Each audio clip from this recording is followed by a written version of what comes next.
Deputy Chairman. Then others should take their seat. Yes. Thank you, Honorable Deputy Chairman. Yeah. In Tamil Nadu, the swearing-in function must be held today immediately, because otherwise the unwanted things will take place. So now the trot is prevailing in Tamil Nadu. Budget has to be presented in the assembly. So very many important immediate things are to be performed by the government. So because of the absence of His Excellency Governor, the swearing-in function is not able to be conducted. But we have nothing to do about that. We have nothing to do about that. Okay. Immediately the swearing-in function must be conducted by the Honorable, by the Excellency Governor. So there shall not be any delay. We have no This is objection. an urgent, otherwise we have to save the democracy. Yeah. He has not completed. Chair has no objection. No, I hope the central government will do the needful. Sir honourable governor वहाँ जो है जो भी constitution के तहत होगा वो appropriate वहाँ पे मेरी जानकारी में है कि वहाँ शायद आज वो पहुँचने वाले हैं, पहुँचेंगे तो जो भी कॉन्स्टिट्यूशनली जो करेक्ट होगा वो In English. Take this See, what he said, I will tell you. What he said is that the Honorable Governor will go by the Constitution, and what is the appropriate as per the Constitution will be done. No. The delay is impermissible under law. There shall not be any delay. As soon as the resignation of the point is- Pandit has been accepted. He cannot direct the Governor. The point is, we cannot direct the Governor. Sir, as far as our information, Governor is reaching today. And as, Right. I am very happy to note that Governor is reaching Chennai today. Yeah. We hope that good things will take place as early as possible. That is correct. Right. Thank you, sir. Thank you. Let us all hope that good things take place there Yes. for the Tamil people. Yes. And we will all extend good wishes to the all Tamilians. Yes. Okay? Yes. Thank you. Now we will start the union budget, general discussion on the union budget. Now Sri P. Chidambaram. One second. First speaker is... Why is Chidambaram? Mr. Deputy Chairman, sir, Come. perhaps the most important day in the calendar of a government Now please. perhaps, Now please. I didn't say anything. Sir, perhaps the most important day in the calendar of a government is the day the budget is presented. In fact, from the people's point of view, it's the day that the people look forward to with great expectation. This year, we will spend about 20,14,407 crore, and next year, the government plans to spend 21,46,735 crore. Yet, 10 days after the budget session started, we are forced to begin a discussion in the last couple of hours of the last day of the session. I think it's a very sad commentary on the way government organizes its business in Parliament. This debate will spill over to the resumed session, which is after 4 or 5 weeks. And by that time, most people have lost interest in the budget. I make this comment because I think this should not be repeated in future. In the budget session, immediately after the President's address is discussed and the motion of thanks is passed, we should take up the general discussion on the budget and spend adequate time. Sir, in the limited time that I have, I wish to make just a few major points. I'm not going to burden this House with numbers. I know that the government is dazzled by the numbers. In fact, it is holding out one number to dazzle the people of India for nearly 2 years. And when that number began to crumble, they no longer talk about numbers.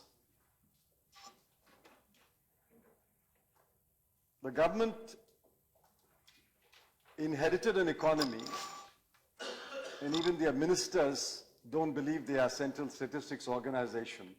But I would like to believe the CSO. You inherited an economy that in the last 2 years of UPA grew by 6.1% and 6.9%. That's the number of your CSO. If you don't believe your CSO, sack him. You have sacked a number of people. You can sack the CSO. If you believe the CSO, don't repeat any other number. Repeat the correct number. The average for the first 5 years of UPA was 8.5%. The average for the 10-year period was 7.5%. And therefore you have a certain objective, and I compliment you for that you want to raise the growth rate beyond 7.5%. That's a good ambition to have. In fact, everyone in this House would want growth rate to be lifted to 8 and to 8.5 and maybe even to 9. I have no doubt in my mind that the Prime Minister wants high growth. I have no doubt in my mind that the Finance Minister wants high growth.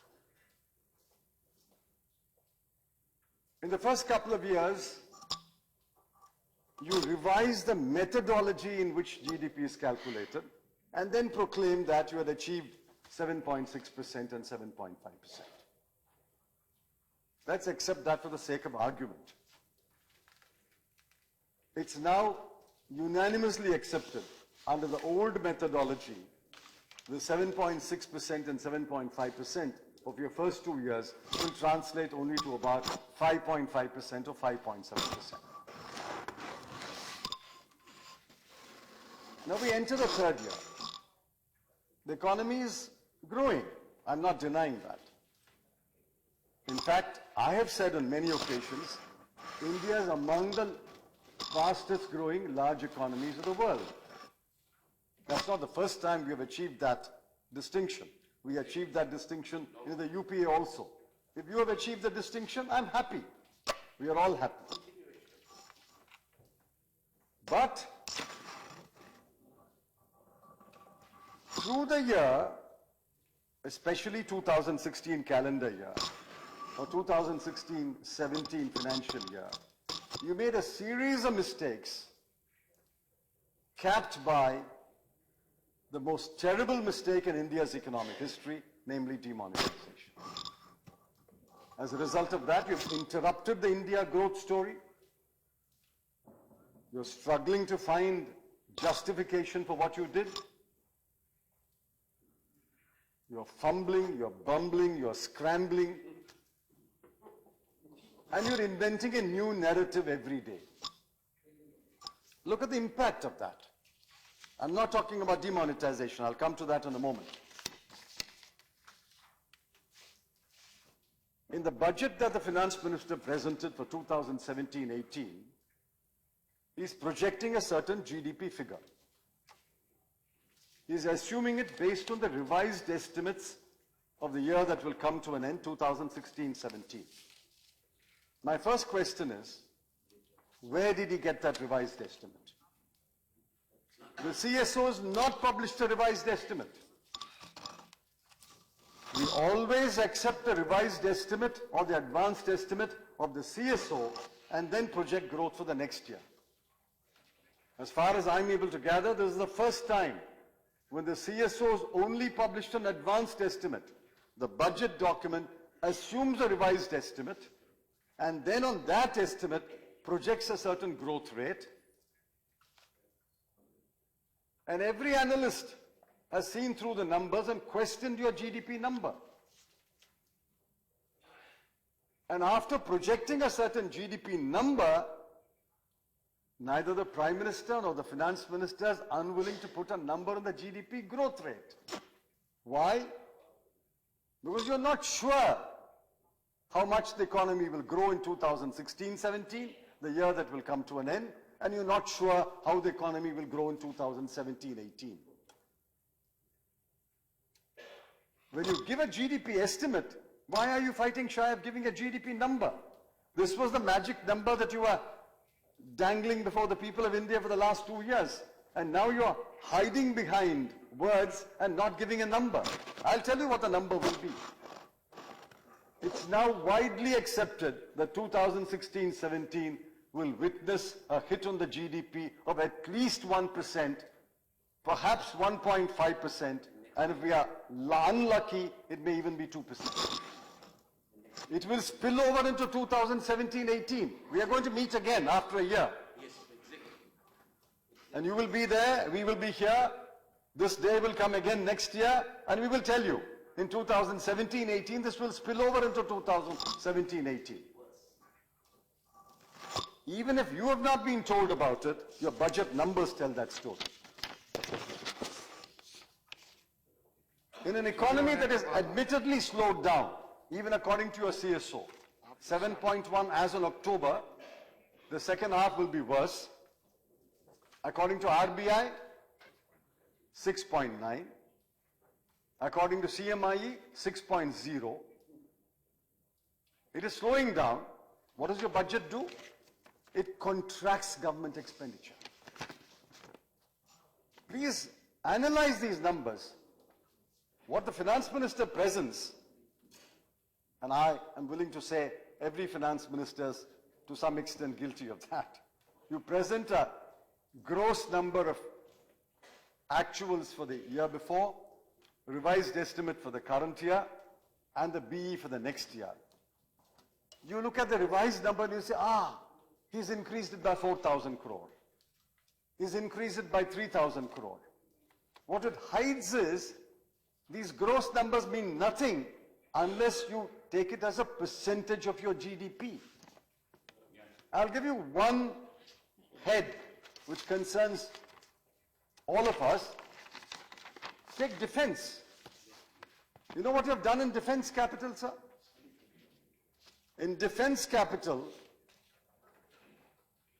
for 2015-16, it was 71,675 crore. In the current year, 2016-17, you expect to spend by March 71,700 crore. If you look at the BE for the next year, you will see a jump to 86,488 crore. And I'm sure everyone applauded when you heard that number. But how did that number come?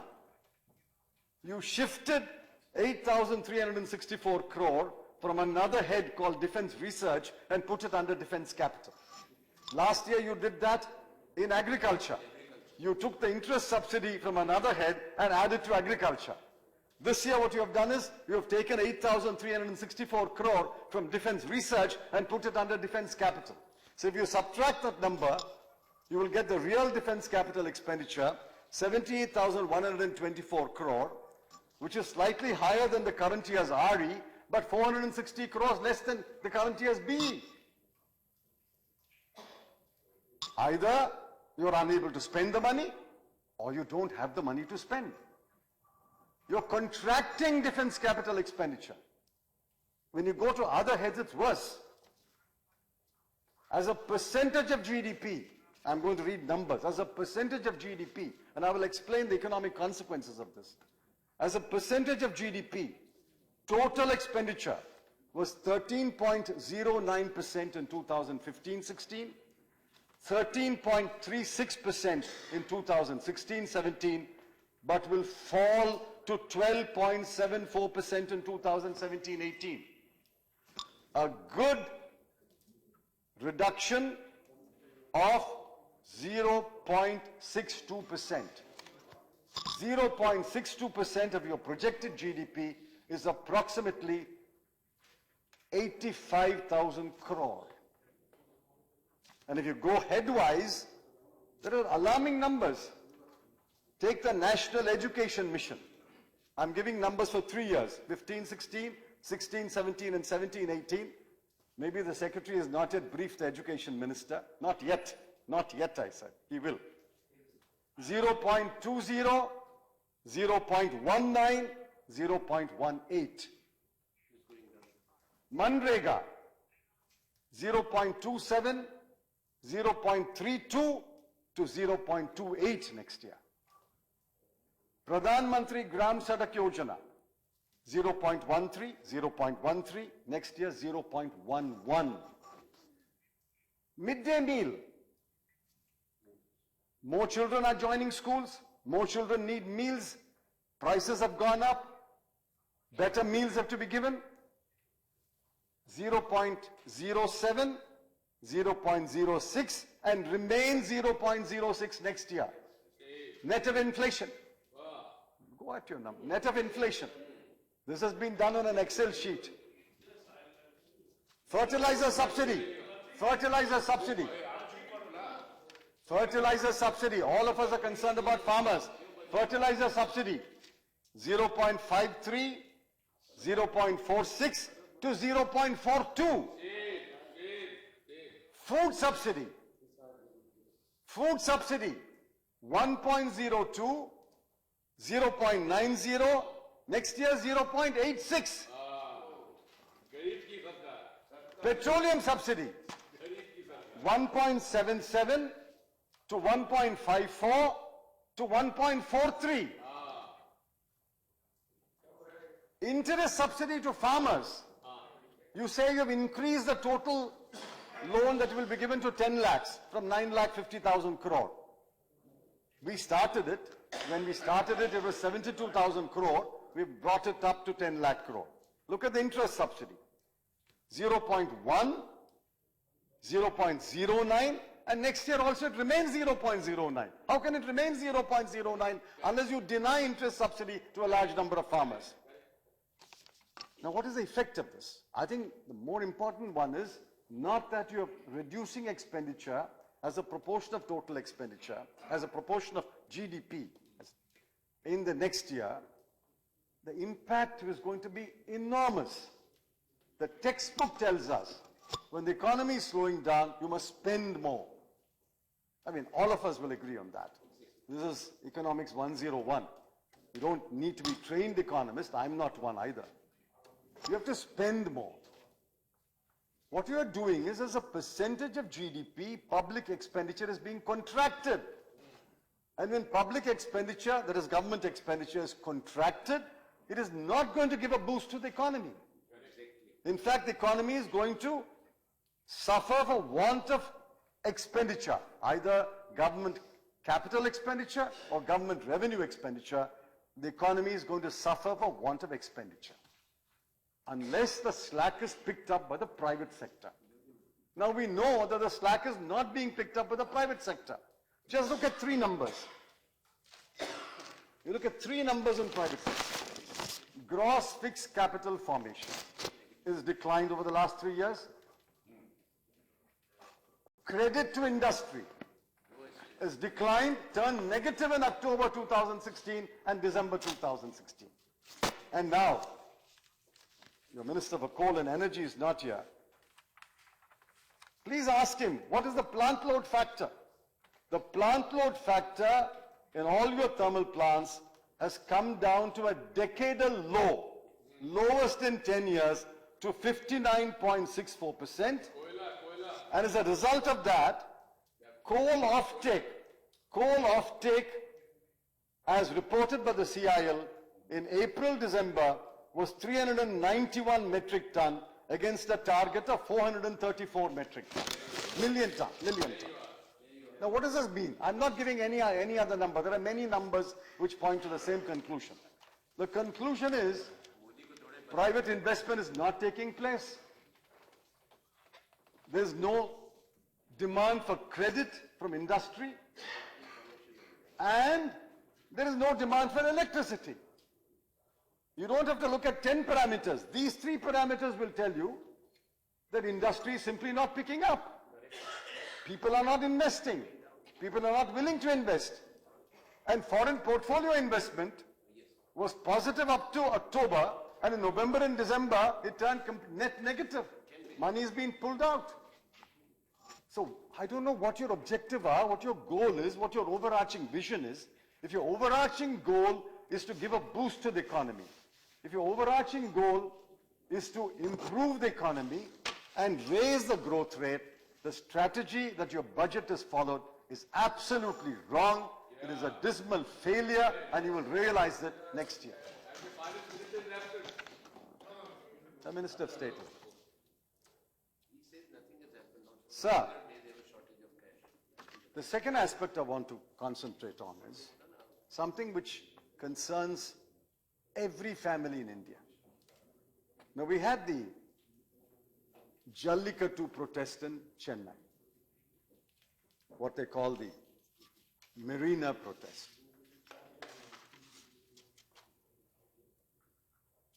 I've tried to put together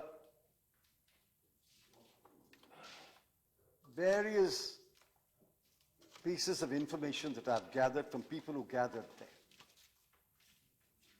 The Jallikattu was only a symbol on which everyone converged.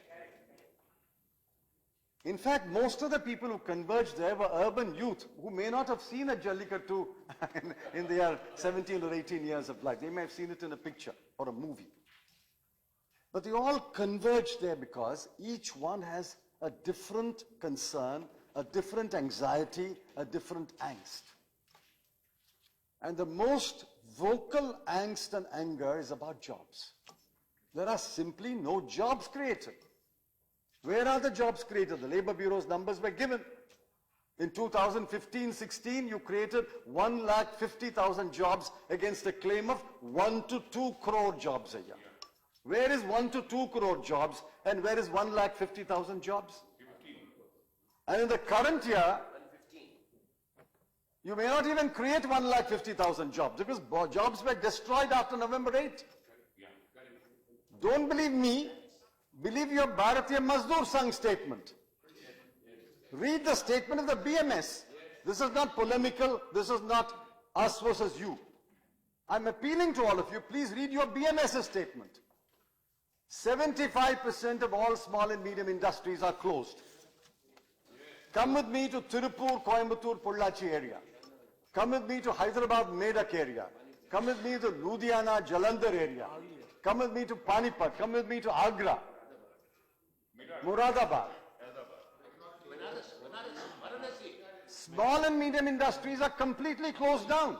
75% is closed down. Where are the jobs? The jobs have been taken away. This is the angst that brought young men, their parents, their sisters, their brothers to the marina. Everybody has got different concerns. Some are concerned about the caste conflicts. Some are concerned about the divisive language used in public discourse. Some are concerned about our intolerance. Ban jeans, ban books, ban authors, ban movies, ban beef, ban this, ban that. Everybody has got concerns, but the most important and underlying concern is a concern about the future. There is serious concern among families about the future. Please remember, we have to find jobs not only for the highly educated and highly skilled. 50% of children drop out by the time they complete class 8 or class 9. Another 20-25% drop out by the time they complete class 10. Only about 25% complete class 12, and out of that, of all the children, only about 15% go to university. We have to find jobs for the highly skilled, highly educated. We have to find jobs for the semi-educated. We have to find jobs for those who dropped out of class 8. And they are not really educated. They are barely literate. They can read, write, and count. We have to find jobs for them. You will find jobs in different segments of the economy. Where are the jobs today? There are simply no jobs. And please go through the budget carefully, 37 pages, 184 paragraphs. I've read it several times. Tell me one strategy in the budget which will create jobs. On the contrary, what you have done is destroyed jobs. Sir, if this mounting unemployment continues, it's a powder keg. All it requires is a spark. This powder keg is not good for India. It's not good for good governance. It's not good for peace and tranquility in society. It only requires a spark to set off this powder keg. I would caution the government, the budget does not have a strategy to create jobs. It does not have a strategy to attract private investment. It does not have a strategy to expand employment in existing industry, organized industry, and in the informal sector.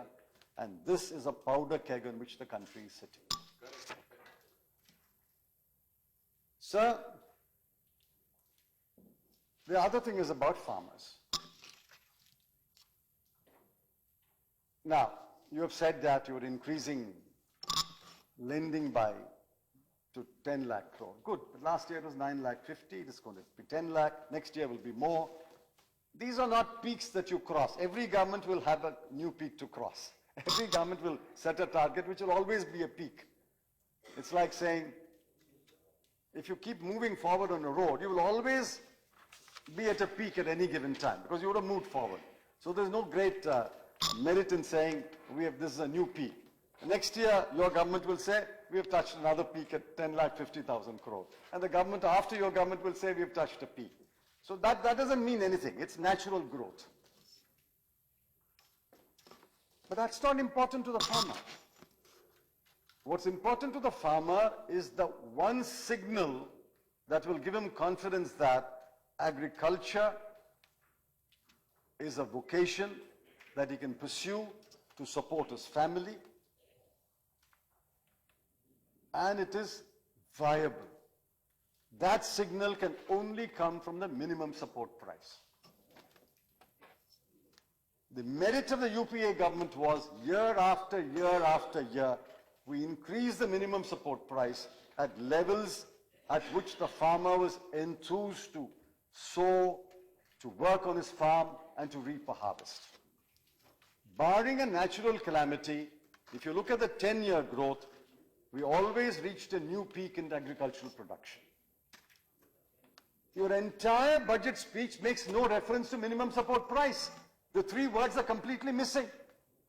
Why did you not have a word for the farmer to assure him? Listen, we know you have gone through difficulty. There have been 2 years of drought. There has been floods in some part, there have been cyclones in some part. Demonetization is effective, but we assure you, please go back to farming. Please plow your fields. Please work hard. We guarantee you a better price this year for your produce. Not a word of assurance to the farmer. Anything else that you do, soil testing card, Aadhaar linked bank account, I'm coming to the Fasal Bima Yojana. All that, doubling the income is arithmetically impossible. You know that. It's arithmetically impossible. Unless your income grows at 12% a year, doubling the income is arithmetically impossible in the period. Swaminathan report said, give an MSP of cost plus 50%. I agree. My government, our government did not accept it. But your party accepted it. You included it in your manifesto. Your Prime Minister made a statement. So you can't point a finger to me and say, why did you not implement it? We did not accept it, but you accepted it. You came to power on that promise. Now why are you not implementing that promise?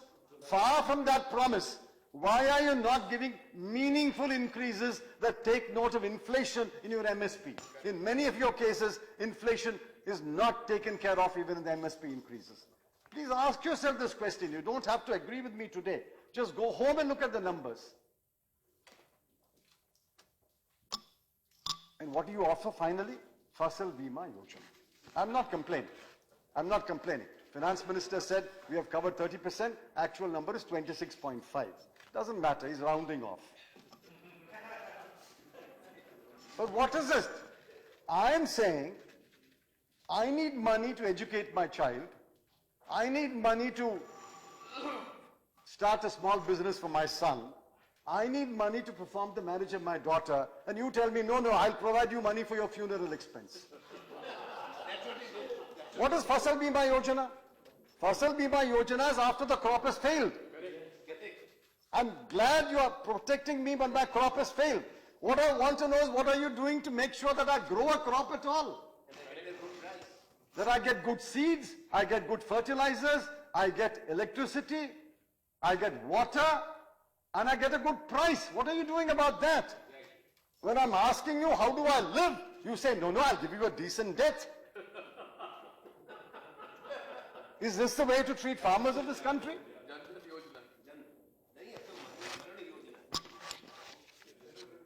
Sir, then we go to industry. I've spoken about investment, but I want to speak about industry. Yesterday, the Reserve Bank declined to cut the policy rate. Why? Please ask yourself why. 8 days after the budget is presented, the RBI said vote of no confidence in your budget. If your budget projections were right, if your budget numbers were right, if your budget had credibility, if the people sitting in Mumbai believe the people sitting in Delhi, they should have cut the policy rate yesterday. They did not. Why? Because they don't believe your GDP number. They don't believe the kind of revenue projections you're making, the aggressive revenue projections. They don't believe that you will achieve your expenditure targets. They don't believe your fiscal deficit number, which is the point I'll come to presently. And therefore they say, listen, inflation is bound to rise to 5% because commodity prices are rising, petroleum prices are rising. And if the US increases its rate, capital will flow out of India. That will mean higher inflation. And therefore, we are holding the rate. If the governor had said, I'm holding the rate, maybe I would be more restrained. What he said was, we are moving from an accommodative position to a neutral position so that we can move either way. Please read that sentence. Until day before yesterday, he was taking an accommodative position. Accommodative monetary policy means he will be helpful by cutting rate. Today he's moved back a step to say, from accommodative monetary policy, we are moving to a neutral monetary policy so that we can move either way, which means he may cut the rate, he may raise the rate. He has no faith in your numbers, he has no faith in your story that you're projecting. RBI says, I know we have not cut the rate, but you have enough room to cut the rate. All the bank chairmen who ordinarily sing the praise of the RBI, whatever it does. That is the pattern, not only here, always. Yesterday said, no, there's no room to cut the rate. RBI says, I've given you enough room to cut your lending rate. Bank chairman says, there's no room to cut the lending rate. If no room to cut the lending rate, if investment is not taking place at this lending rate, how will investment take place if there's no room to cut the lending rate? So going forward, there is not going to be investment. Capital is flowing out. Investment intentions are declining. Credit growth is the lowest in 40 years. Credit growth to industry is negative. Banks refuse to cut the lending rate. RBI refuses to cut the policy rate. Where is your industry going to grow? Please tell me, if all these factors are true, even a blind economist will tell you there's not going to be any growth in industry. Sir, we will have an opportunity to discuss the finance bill, but I want to give you a preview of what will come when the finance bill is taken up. In a situation like this, what should you have done? What is the problem in India's economy? Sluggish demand. Exports have collapsed. Year after year, we have not achieved the target. It's less than, aggregate exports is less than the previous year. Private investment is not taking place. Private consumption has collapsed after demonetization. What should you have done? Boost aggregate demand. How do you boost aggregate demand? the tried, tested and proven method of boosting aggregate demand is to cut indirect taxes. You should have cut indirect taxes across the board. It would have come into force on the 1st of February. GST is not likely to come into force before the 1st of October, whatever the finance minister may say. It's not likely to come. You had 8 months in which you could have cut the indirect taxes to boost demand. Everybody has said cut indirect taxes. What did you do? Cut indirect taxes would have helped the consumer and the producer. It would have helped the poor man, middle class and rich man, because it is a tax that falls on everyone. It would have helped the producer, because once you cut indirect taxes, demand will go up, he'll produce more. Slack in the capacity would have been picked up. There may even be a case to make a fresh investment or add to capacity. Instead of cutting indirect taxes, you did the exact opposite and the wrong thing. Cut direct taxes. Who did you cut direct taxes for? Who did you cut direct taxes for? You say you've cut direct taxes for a large number of people. You look at the numbers. You cut direct taxes at best, and ask your CBD to confirm this number. 1.98 crore people who pay taxes in a country of 131 crore people, you have cut direct taxes which give a benefit on average of 5,000 rupees for 1.98 crore people. I welcome it. But you should not have stopped here. You should have cut indirect taxes across the board. It would have helped everyone, every consumer, every producer would have been helped. And then you claim, I've cut direct taxes for the small and medium sector. Let's look at the small and medium sector. Small and medium sector has, according to your finance minister's statement, only 285,000 units which are organized as companies which pay tax. Now please see, each one is a qualification. Most small and medium enterprises are not companies. Most small and medium enterprises, anyone will know, are proprietorships or partnerships. So all of them are left out. I know we all applauded when he said he's cutting taxes for SMEs, but he qualified by saying, I'm cutting taxes, corporate tax for SMEs. So all the proprietorships are out, all the partnerships are out. That is the bulk of the small and medium enterprises. Everybody knows that. Everybody knows that. He goes back to your constituency tomorrow, you will know that. A small number is organized as companies, out of which 285,000 pay taxes. The rest of make losses. The rest of the companies, SMEs, are making losses. So the cut in corporate tax makes no difference to them. He says 96% of that will benefit.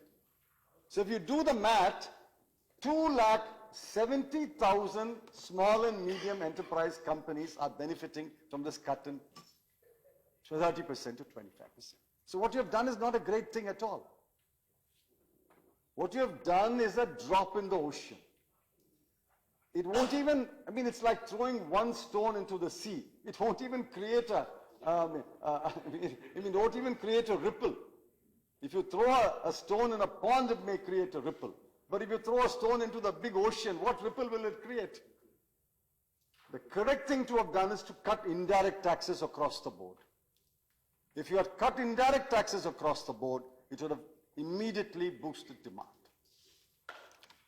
Sir,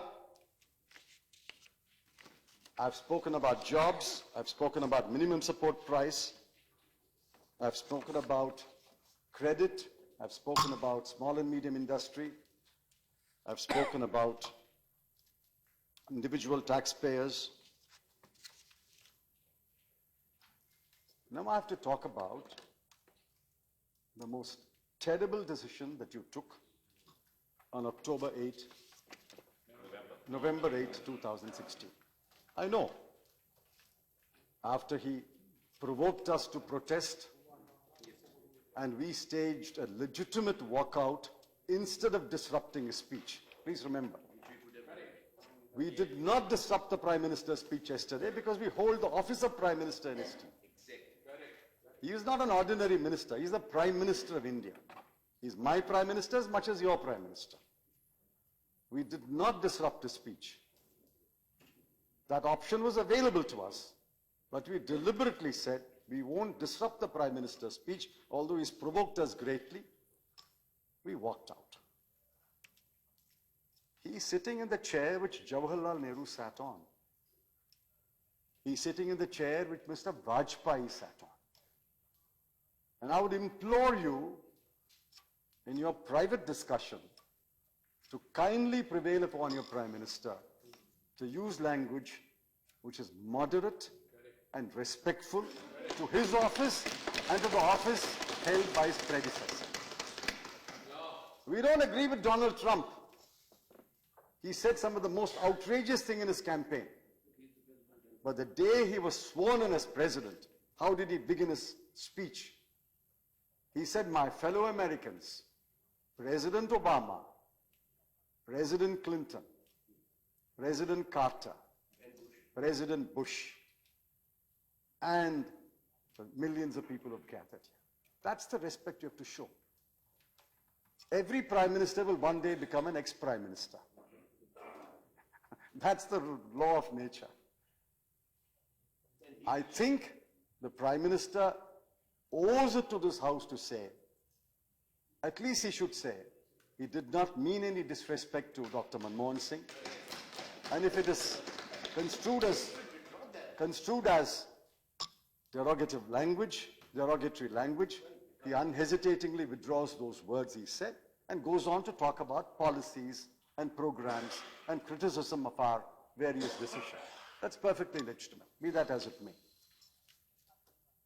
Be that as it may. What did you do? Overnight, you withdrew 86% of currency.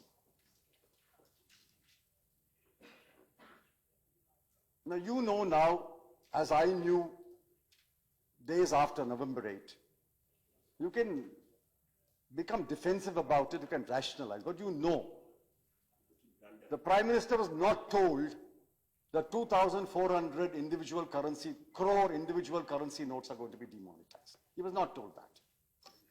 Absolutely, he was not told that. Nor was he told that the printing capacity of all the 4 printing presses is only 300 crore notes a month. Any Prime Minister who's told that I am declaring illegal 2,400 crore notes, but my capacity to print is only 300 crore notes, would have immediately done the arithmetic and said, "Baba, this will take 8 months to print these notes."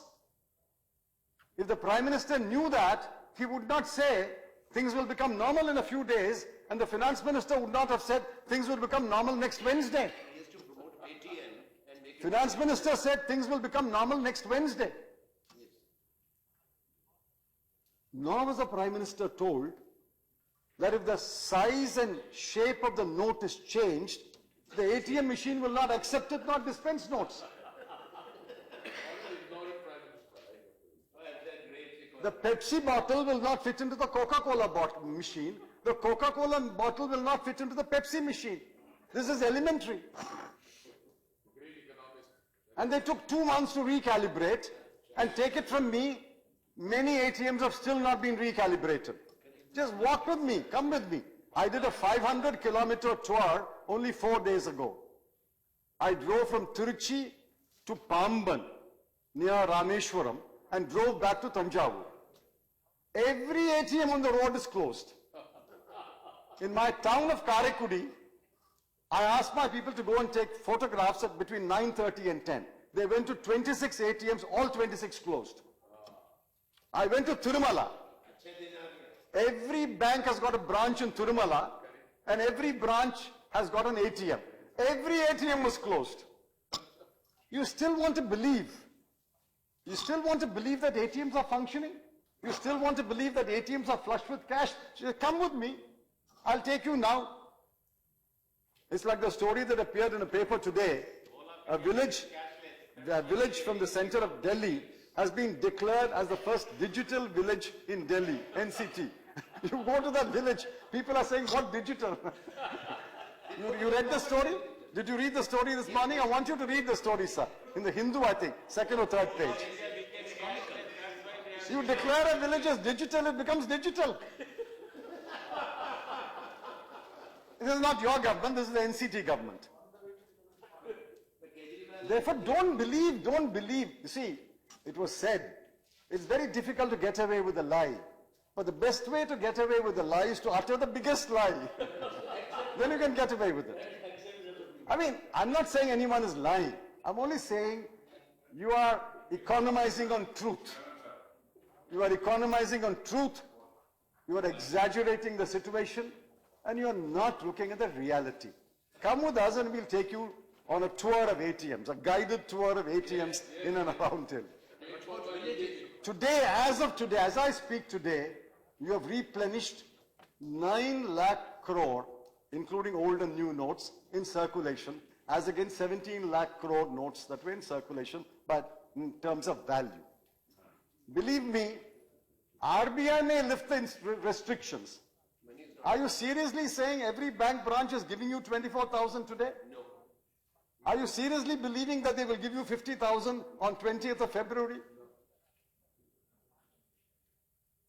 I saw my first 2,000 rupee note 4 days later, whereas bundles of 2,000 rupee notes, were taken through the back door to Gujarat, Kandla Port Trust. 124 new 2,000 rupee notes were found with 2 engineers, military engineering service engineers, 2 chief engineers of Karnataka, the chief secretary of Tamil Nadu. Where did they get these notes? And a lawyer, 124 crore in Delhi, all 2,000 rupee notes. I asked myself, did it go directly from the RBI press to the lawyer? It must have gone directly from the RBI press to the lawyer. There are only 3 places it can leak. From. One is the RBI's printing press, Mysore and Salboni, and the 2 printing presses of the Government of India, Devas and Nashik. Only 4 presses. It can come out of the press, directly from the press, hot from the press, it goes directly to this guy. Or it can go from the currency chest. But currency chests are mostly managed by State Bank of India. Or it can go from the bank branch. Now please ask, 89 days or 90 days thereafter, where did it go from? Have you found out? Have you found out where this brand new 2,000 rupee note, how did it leak to these guys? You have not found out. What are you doing? That's why I said this is the biggest scam of 2016. 2,000 rupee notes are printed and goes to these guys. Please remember, out of the 4 objectives of your Prime Minister, the fact that 2,000 rupee notes are found with engineers of the Kandla Port Trust, or the Military Engineering Service, or the Chief Engineers of Karnataka, or the Chief Secretary of Tamil Nadu, or the lawyer in Delhi, means that corruption and black money have thrived after demonetization. It is both corruption and black money. And when the 2,000 rupee note was found in the terrorist on Bandipora, the 3rd objective was shot down. And when the 2,000 counterfeit notes are surfacing, the 4th objective is shot down.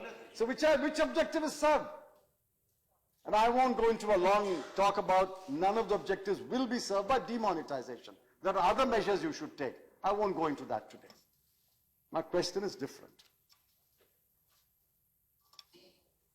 Please look at your NSSO survey. 15 crore people in this country are what we call daily wage earners. 15 crore. They have to work that day to get a wage and go and feed their family. Most of them are farm labor. Some of them are hamals, headload workers. Casual manual labor is 15 crore a day. 25.5 crore workers are daily income earners. That means flower seller, fruit seller, carpenter, plumber, electrician. People who employ themselves. The lady who sells pav bhaji in the streets of Mumbai, the lady who sells idlis on the streets of Madras, they are daily income earners. 40 crore people were completely devastated by your demonetization for 8 weeks. Many families went hungry. They had no money, no income, no wage. Let me tell you, these 40 crore people may forgive you. They will not forget the experience they've gone through. 40 crore people who are daily wage earners and daily income earners, their lives have been completely devastated. And then you have the SMEs. 75 to 80% are shut down. And what did we achieve? This is why I said in my through Hindi, Koda Pahad Nikli Chuhiya. Why did you have to do this?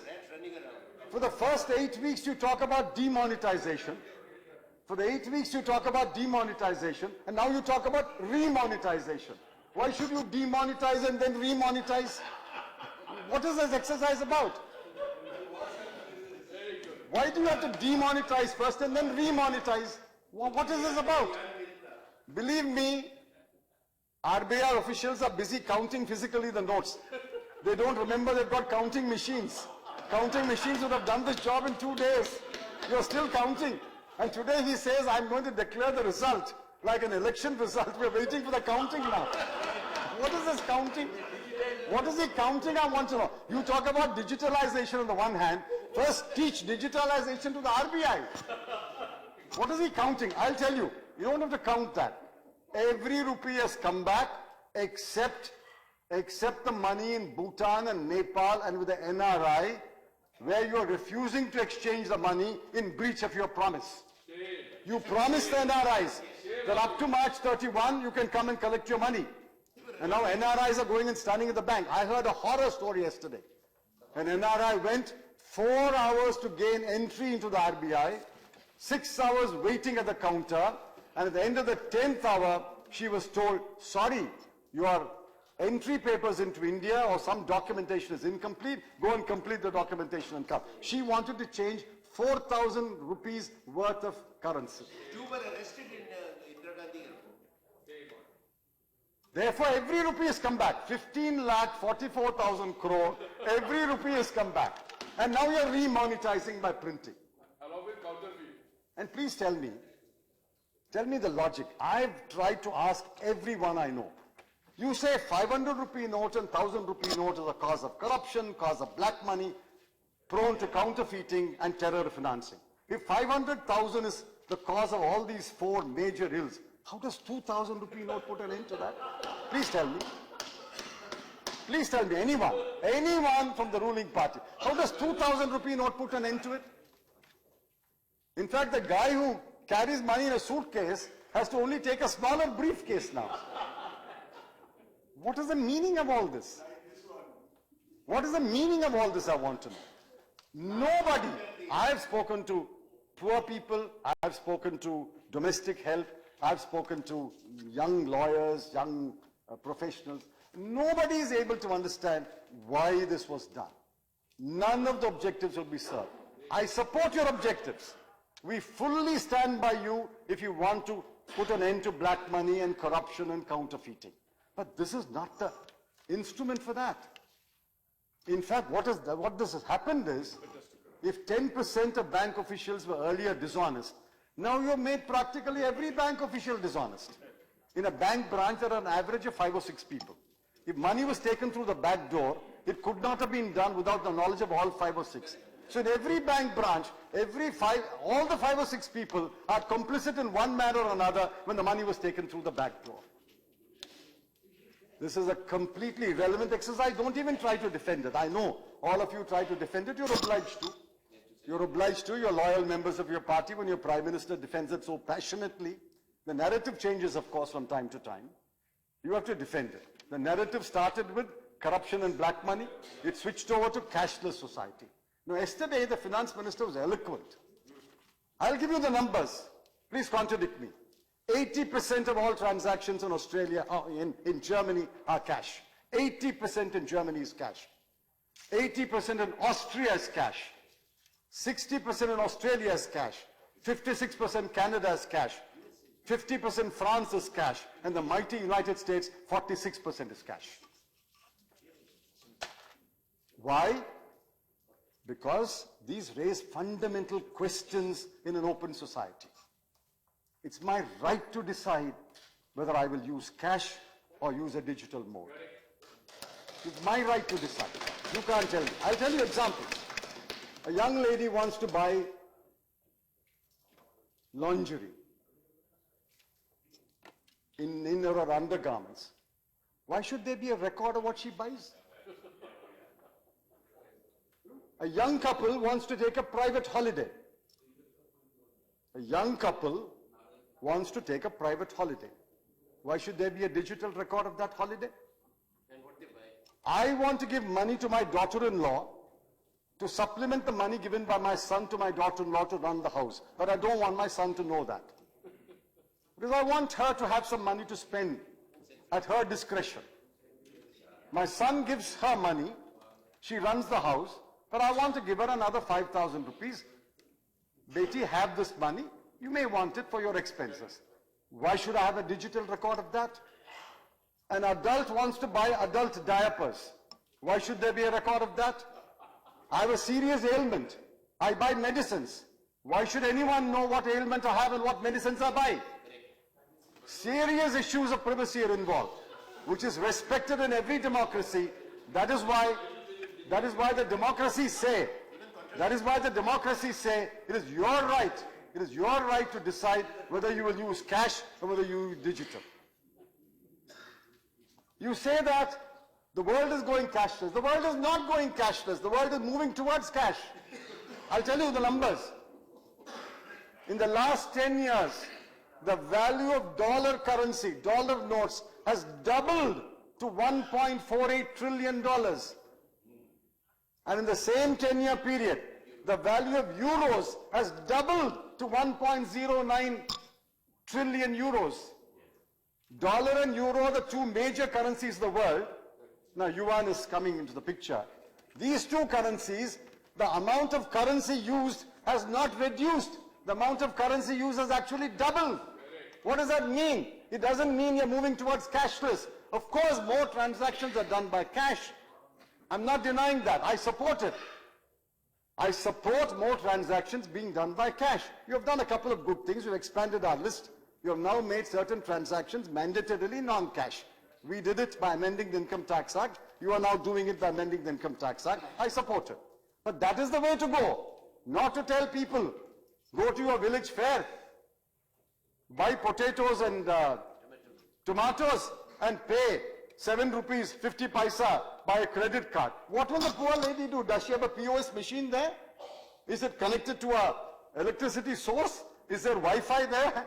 Is the internet working there? Do you know that every village has got a village fair? In my part of the country, the village fair takes in turns. Monday in this village, Tuesday in the next village, Wednesday in that village. All over India.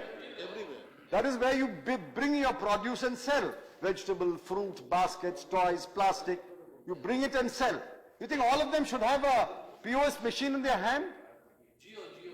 What kind of a false picture that you are presenting? Don't even try to defend demonetization. I know that it is too big a blunder and you're too proud of people to accept that you made a mistake. But at least spare us the ignominy of listening to this labored defense of demonetization. The deed has been done. The consequences will be felt.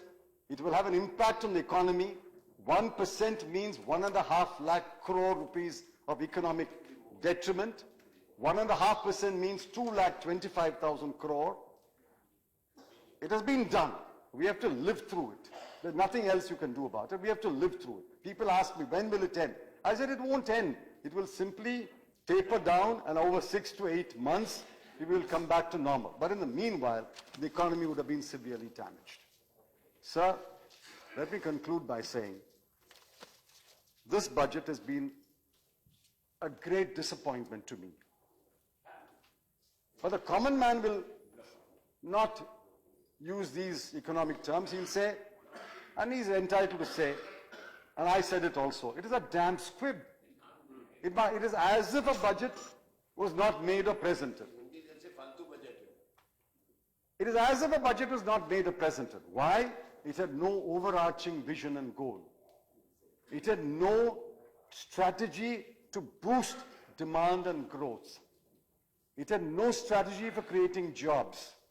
It did not understand the acute distress in rural India. It does not understand the angst and the anger of the young people.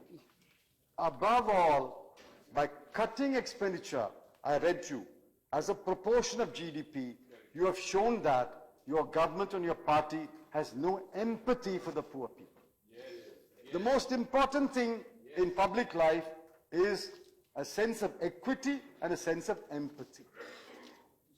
I can live without electricity, but I can't live without empathy. Especially the poor people have lived without electricity since civilization began in the village, which is not electrified. But he wants empathy. Government must lean in towards the poor. Government must say, we understand your problems, we are here to help, we will help you as much as possible. This budget shows no empathy for the poor. And after all this exercise, after contracting expenditure as a percentage of GDP, after devising no strategy for industrial revival or farm revival or job revival, after making a terrible mistake through demonetization, what have you achieved? In terms of fiscal goals, you say 3.2%. After contracting expenditure, you can't achieve your goal of 3%, which what the finance minister said last year. Last year's budget, he said, next year I'll achieve 3%. In 4 budgets in 3 years, you have chosen the escape clause twice. You chose the escape clause for the first time in 2015-16. The target should have been 3.6. You set it at 3.9. And now what does the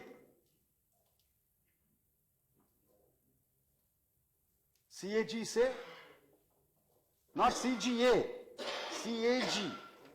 CGA is the controller of government accounts. And I relied upon the CGA's accounts.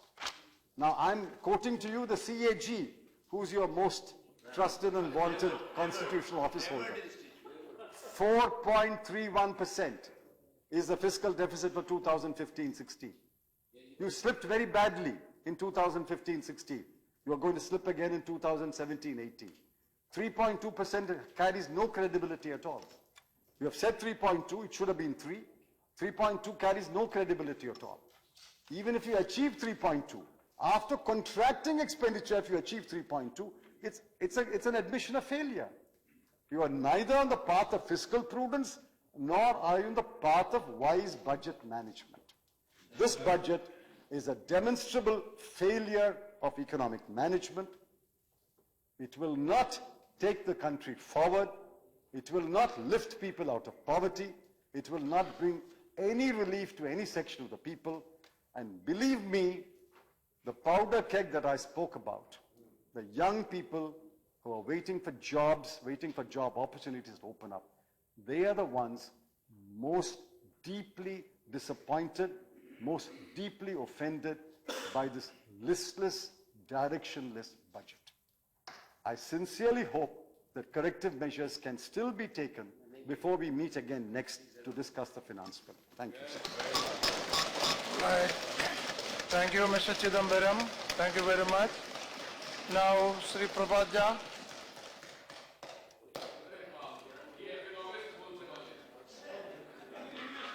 नहीं, माननीय दिग्विजय सिंह जी, आपके economics ने जो budget प्रस्तुत किया था उसको देश ने समझ लिया और 44 पे लाके आपको खड़ा कर दिया।